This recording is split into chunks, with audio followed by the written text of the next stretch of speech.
Hello, welcome to Math 8, Unit 3A, Lesson 4. Today's objective is that scholars will solve equations with variables on both sides of the equal sign. Okay, so let's first talk about what is the goal when we're solving equations. So when we're solving equations, the goal is to get all the variables together on one side, and then all the constants are numbers, without a variable together on the other side. We're talking about sides of our equal sign. So how can we do that? We're going to use the exact same properties we used before. But here you notice I have a 3x over here and a 5x over here that I need to get together. And then my constants here are I have a plus 4 and a minus 2.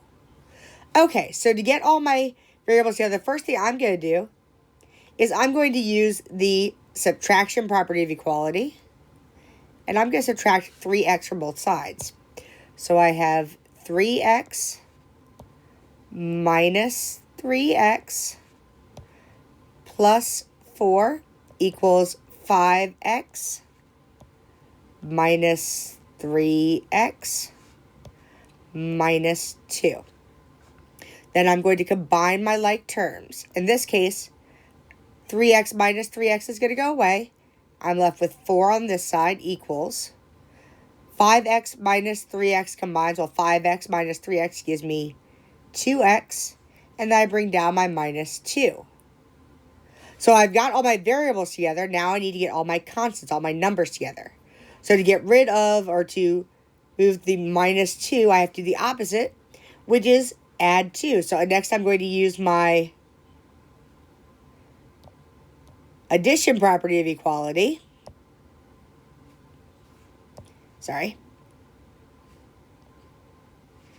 Use my addition property of equality to get rid of the minus 2. So I have 4 plus 2 equals 2x minus 2 plus 2. Again, I'm going to combine my like terms. So 4 plus 2 gives me 6. Minus 2 plus 2 goes away. So I have 6 equals 2x. Now I have all my variables on one side and all of my constants on the other. Now I'm going to divide by 2 because I have 2 x's there. And I need to find out what 1x equals. So I'm going to use my division property of equality and divide both sides by 2. So I have 6 divided by 2 equals 2x divided by 2. And when I simplify that, I get 3 equals x. Again, to check this work, I can go back and put it back into my original problem and make sure that it works. Okay, so let's try another one. So we're going to put our properties in this column, and we are going to show all of our equation solving in this column. So the first thing I'm going to do is just combine some like terms. I see some like terms here I can combine. So over here I see a 7m and a negative 6m. Well, 7m minus 6m I can combine to get just m, 1m. Then I see that I have negative 7 and negative 16. I can combine those to get negative 23. And then on the other side of my equal sign, I don't see any like terms. So I'll leave that as 1 plus 4m. So I still need to get all of my m's together. So I'm going to use my subtraction property of equality to subtract m from both sides. So I have m minus m minus 23 equals 1 plus 4m minus m. Again, I'm going to combine my like terms. Over on the left side, I get negative 23 equals 1 plus 4m minus m gives me 3m. My next step, I need to move the 1 over. It's a positive, so I am going to use my subtraction property of equality to subtract 1 from both sides. So I have negative 23 minus 1 equals 1 minus 1 plus 3m. Notice that I'm writing what I'm doing in red, so it's easy for me to tell that I'm doing it once on each side of my equal sign. Okay, so now I'm going to combine my like terms again. Negative 23 minus 1 is negative 24. Here, these are going to go away, and I'm left with 3m. Now that I have all of my constants on one side and all my variables on the other, I'm going to divide by what's multiplied with my m, which is a 3. So I have negative 24 divided by 3 equals 3m divided by 3.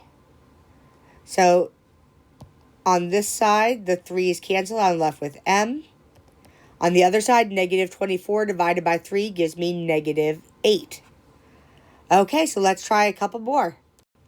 This time, I want you to pause the video and see if you can do this one all on your own, and then come back and let's see if we can do this. Okay, so first thing I'm going to try to get all my variables together, so I'm going to subtract p from both sides. So I have 11 plus 2p minus p equals p minus p plus 4. When I combine my like terms, I get 11 plus 2p minus p just gives me 1p, or just p. Here, p minus p goes away, and I'm left with 4. So the next step is going to be, I am going to subtract again. This time I'm going to subtract 11. So I have 11 minus 11 plus p equals 4 minus 11. Again, I'm going to combine like terms. Well, 11 minus 11 is going to go away. I'm left with p. 4 minus 11 is going to give me negative 7. And I'm done. P equals negative 7. Okay, one more problem. Again, I have a case where I see like terms on the same side of my equal sign right here. So before I get started, I'm going to go ahead and combine those like terms. So I have 3 plus 4n plus n is simply 5n equals 2n plus 15. So my first step is going to be, I'm going to subtract. I'm going to subtract the 3. So I have 3 minus 3 plus 5n equals 2n plus 15 minus 3. It doesn't matter which one we move first. This time I decided to do something a little different. So, CLT, 3 minus 3 goes away. I'm left with 5n equals 2n. 15 minus 3 gives me 12. Okay, so my next step, I need to get my variables together. So I'm going to subtract 2n, because that's what's over there still.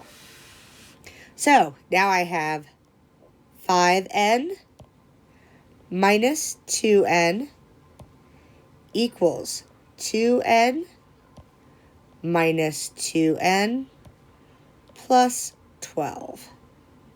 So when I combine my like terms, 5n minus 2n gives me 3n equals 2n minus 2n cancels equals 12. So now I'm going to divide by my coefficient here. So in this case, my coefficient is 3. So I'm going to divide both sides by 3. Division property of equality, I'm going to divide by 3. So I have 3n divided by 3 equals 12 divided by 3. When I simplify this, 3n divided by 3, the 3's cancel, I'm left with n. 12 divided by 3 is simply 4. Okay, so now that we've done all those together, I want you to try the ones on your own from classwork. If you have any questions, I will see you in class.